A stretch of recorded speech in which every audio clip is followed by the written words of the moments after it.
Called me up one day and said, Colin, you know, I've been listening to the radio, and they were talking about this artist, and they were calling them an anarchist, and they were talking them, you know, mean-spirited, and they were calling them all kinds of names, wacko and stuff like that. And then they said your name. I couldn't believe it. I had to laugh my head off knowing you. So anyway, he said, tune in, you'll listen to people talking about you. So I know.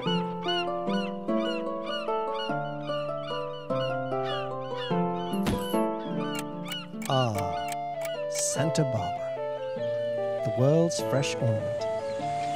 A Spanish-style hamlet hugging the seashore. And I have to say, when I saw the sculpture, I was very excited by it. At first I didn't want to do it because the way public art is treated in this town. Who decides who's going to subject us all to certain pieces of art? The last one that I really wanted to avoid was the one that looked like piles of dung. Wake up. Colin, you've just created the most famous piece of art in the history of Santa Barbara. I think it's fantastic. First time I saw it, I just thought, is this really in Santa Barbara? Am I seeing what I'm seeing? Kind of semi-comic, actually. I mean, it's like the sculpture downtown. It's got a comic aspect to it, you know. I mean, I made it to be like a big kid's toy, so it wouldn't be like offensive. Here shall the arts find no enemy. Or shall they? In this humble tale, we ask of thee.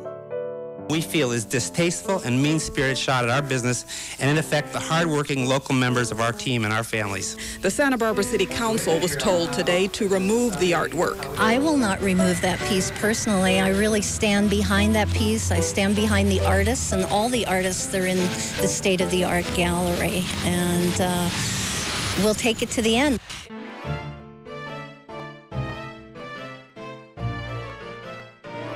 Do you know what the name of this piece is? What is it called?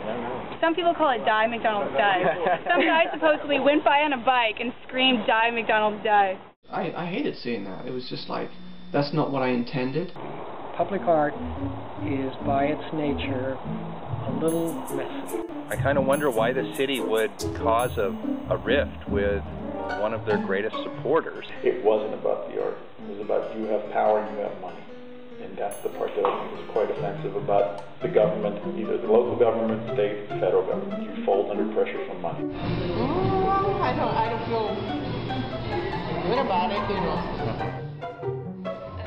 I haven't seen it. I haven't been in State Street. I only come to work home, work home. Oh, really? I think it's just a bunch of dumb shit like all the other ones.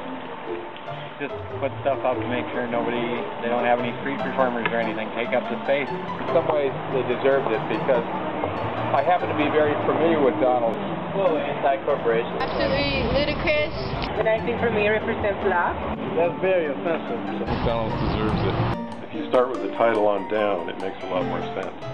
This, to me, is obviously a piece about Bush, George W. It's also the W. Bush thing. Oh, that makes sense. The W, to me, reminds me of Bush. And just the way corporate America is taking over the soul of the United States. The Petersons are using their considerable influence to have the sculpture removed, but Rita Ferry is vowing to fight that at every turn. It looks like this one is headed for a supersized showdown. He just wanted that sculpture off State Street, and if I wasn't going to do it, you know, basically at the end of his phone call, he said, I have your phone numbers, I have your email, I will make your life hell. And he said, at the end of it, you will apologize to me and get that piece off State Street. And so he said, now are you going to get it off State Street? And I said, no, sir. I will not get it off State Street. I think Dr. Laura's column was perfect for the news press. It was sensationalism, you know. This is a letter that Dr. Laura wrote. Don't argue with me. It makes me testy. I've been reviewing all the letters to the editor in the news press about the so-called art on State Street. I'm finally going to weigh in on the discussion. It's trash. Thank you, Dr. Laura. There's thousands of the same image the right way up on 50-foot poles all over the planet. All over the planet. Have you ever complained about any of that? Well, I get to be part of a very exclusive club now in Santa Barbara because Colin and I are now, we call it the Dr. Laura Club, because we've both been gone out, she's gone after both of us.